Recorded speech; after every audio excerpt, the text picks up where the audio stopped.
कर रही थी और भाई साहब ने भी आपको बोला है कि जो हमारे भाई बहन हैं यहाँ पर बैठे हुए वो एकाग्र होकर के बैठेंगे।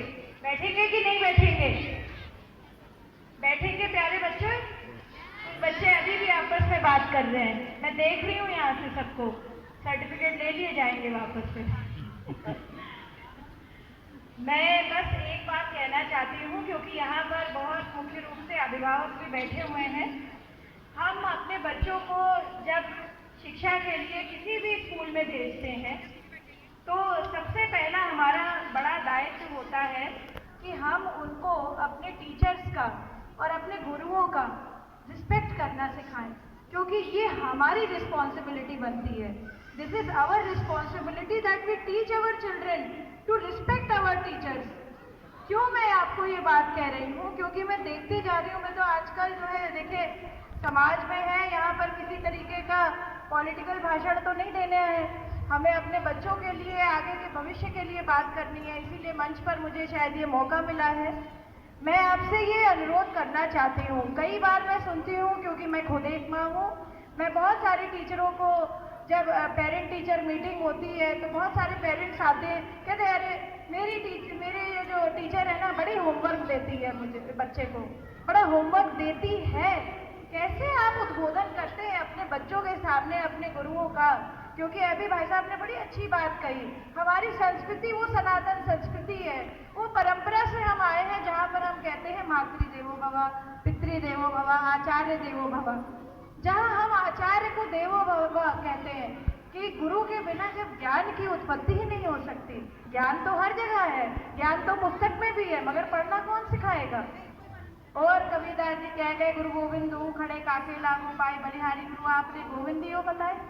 तो गोविंद की पहचान कराना यानी नारायण का साक्षात्कार कराना अगर गुरु में संभव है तो उस गुरु के भी हमारी दायित्व बनता है कि हम अगर माता पिता हैं अपने बच्चों के तो हम उनको सिखाएं कि इनको आदर से पीठ पीछे भी इनको सम्मान दें। और जब ये बच्चा सीख जाएगा या ये बच्ची सीख जाएगी कि अपने गुरु को भी हमें आदर पूर्वक उनके मुंह पर ही नहीं अपितु उनके पीठ पीछे भी उनका सम्मान करना है, तब मैं आपको बता दूं इस राष्ट्र को जो है सोने की चिड़िया जो पुनः हम बनाने की कोशिश कर रहे हैं इसमें कोई रोक नहीं सकता है, क्योंकि ये बच्चे ही हमारा भविष्य है। और हम हिंदी मीडियम स्कूल में पढ़े, हम इंग्लिश मीडियम स्कूल में पढ़े, हम एक मिडिल क्लास के इनकम की फैमिलीज हो, हम अपर मिडिल क्लास हो, मैं तो हर जगह ये बात कहती हूँ, किसी भी जगह आपका अपना एजेंडा हो सकता है, आपका अपना धर्म हो सकता है, परंतु अपने बच्चों में जब तक हम ये नहीं भर देंगे कि राष्ट्र सर्वोपरि की भावना होनी चाहिए, तब तक भी राष्ट्र आगे नहीं बढ़ेगा, तब तक कहीं आपके बच्चे नहीं वो कर पाएंगे, खड़े नहीं हो पाएंगे। और आज अगर हम देख रहे हैं कि जो भाई साहब ने बड़ी अच्छी बात कही कि भाई वृद्धा आश्रम बन रहे हैं, क्यों बन रहे हैं ये वृद्धा आश्रम? क्या कारण क्या है इसमें? हमारे कुटुंब में इस प्रकार का प्रबोधन क्यों नहीं है? क्यों हमारे संस्कार नहीं होते जा रहे बच्चे?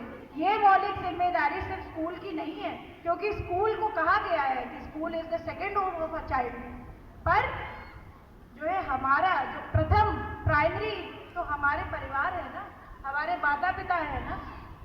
हमारे यहाँ पर जब हमारे सिस्टमैटिकली सब लोग बैठे, आजकल मैं देखती हूँ बच्चे जो है फोन में ही घुसे रहते हैं और माताएं भी जो है फोन पकड़ा देती हैं कि चलो भाई चूल्हा चौका करना है, बर्तन करने हैं, हमें अपनी जो है और जिम्मेदारियां निभानी है, इसे बच्चे को भी फोन दे दो।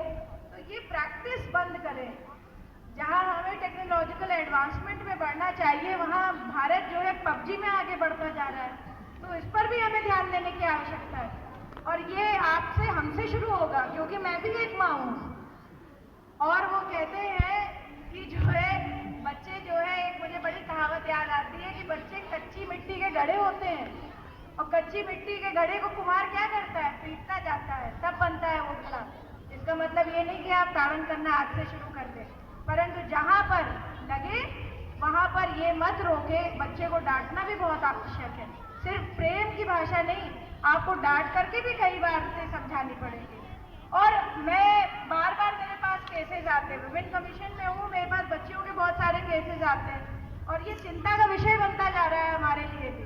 और ये मैं बता दूँ, मैंने वुमेन की ये बैठक अटेंड करी और मैंने ये पाया उसमें कि उत्तर प्रदेश की आजकल एक यूनिक प्रॉब्लम डेवलप होती जा रही है, परंतु ये किसी सरकार ने नहीं करी, ये किसी पार्टी ने नहीं करा, ये किसी धर्म में नहीं हुआ, ये सारे बच्चों की प्रॉब्लम बनती जा रही है। और वो ये है कि बच्चे अपने माता पिता का सहयोग नहीं करना चाहते हैं उनके घर के काम में। और मैं आपको बता दूं, ये बड़ी बड़ी यूनिवर्सिटीज अब जो है ये फिरंगी भी, अब जो है अंग्रेज भी कहने लगे ये बात कि भैया घर के काम काज अगर नहीं सिखाएंगे बच्चे को तो वो एक अच्छा इंसान तो क्या, वो अच्छा अपनी परफॉर्मेंस में भी नहीं कर सकता, अकेडमिकली भी that child will not do well. तो घर के काम काज भी आने चाहिए। मैं देखती हूँ कि शहरों में ज़्यादातर जो है जब जो है ये बच्चियाँ बड़ी हो जाती हैं, किशोरी से और बड़ी हो जाती हैं, तो कई बच्चों को तो भाई खाना ही नहीं बनाना आता।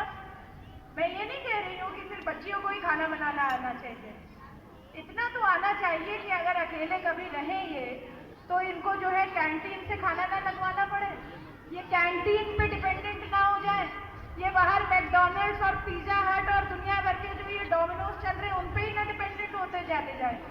तो हमें ज़रूरी है अपने बच्चों को इतना सिखाना। और इसके साथ साथ मैं आप प्यारे प्यारे बच्चों से भी ये अपेक्षा करती हूँ कि जीवन में आपके दोस्त जरूर आप बना लोगे, मगर माता पिता का जो बेटा आपको साथ मिलेगा तो कोई जीवन में कोई नहीं दे पाएगा, ये बात भी आप लोग याद रखना। और उनकी जगह भी कोई नहीं ले सकता है। मेरे बच्चे खुद मुझसे कहते हैं मम्मी आज हम अपनी दोस्तों को जरा बुला लें, जरा हम खाना खाने बाहर चले जाए, बड़े हो रहे हैं। तो मैं उनको समझाती हूँ कि देखो दोस्तों के साथ तो तुम लोग चले ही जाओगे बाहर, एक बार यूनिवर्सिटी चले जाओगे तो दोस्त ही दोस्त रहेंगे भाई उस समय तो, और बाद में भाई बेटी है मेरी तो मैं क्या शादी हो जाएगी तो फिर अपने ससुराल चली जाओगी, तो होता ही है। पर मैं उसको हमेशा ये बात सिखाती हूँ और मेरे लिए सब बच्चे उसी की तरह हैं। मैं समझती हूँ कि हमें ये भी सिखाना चाहिए कि जब इन बच्चों के दोस्त आए घर पे, जब इन बच्चों के दोस्त आए घर पे तो हम उनके साथ भी बैठे, उनके साथ भी डिस्कशन का हिस्सा बने। क्यों मैं आपको कह रही हूँ, इसलिए कि बच्चों की बात निकल करके आती है। आदरणीय प्रधानमंत्री जी की एक आपने बात सुनी होगी मन की बात, तो इन बच्चों की भी तो मन की बात हम सुने, हम समझे इनके मन में चल क्या रहा है, इन बच्चों की क्या दुविधा है, क्या इनको दिक्कत लगती है, कभी कोर्स में दिक्कत लगती है, कभी स्कूल में इनकी दिक्कतें होती है, कभी आपस में जो इंटरपर्सनल रिलेशंस की वजह से दिक्कतें होती हैं। तो हम समझे इन बच्चों को, क्योंकि बच्चे कई बार जो है हर समय जब माता पिता वर्किंग होते हैं तो हम लोग डांट देते हैं बच्चों को अक्सर, अरे तुम चुप रहो तुम्हें कुछ नहीं पता, अरे तुम चुप रहो तुम नहीं पता। और आजकल तो भैया मैं अभी वर्मा जी से यही डिस्कस कर रही थी, शटअप का कल्चर चल गया है। हालांकि हमारा जो है भारत अभी शटअप पे थोड़ा सा पहुंचा है, इसकी वजह से डिवोर्स रेट भी बढ़ गए हैं, पर उस हिसाब से फिर भी भारत में पूरे विदेशों को लेकर के अगर आंकड़ा तय किया जाए तो भारत अभी भी जो है बहुत पिछले पायदान पर है। तो इसका मतलब है डिवोर्स रेट में बहुत पिछले पायदान पे, इसका मतलब है हमारे यहाँ कहीं ना कहीं हम परिवारों का मूल्यांकन करें तो परिवार अभी भी हमारी जीवित अवस्था में है इस भारत देश में। तो क्यों ना हम इन बच्चों को सिखाएं, हम घर पे ही इनको पहले शटअप ना करें, इनकी बात सुने, इनके मन की बात जाने, इनको समझें कि इनकी दिक्कतें कहाँ पर आ रही है।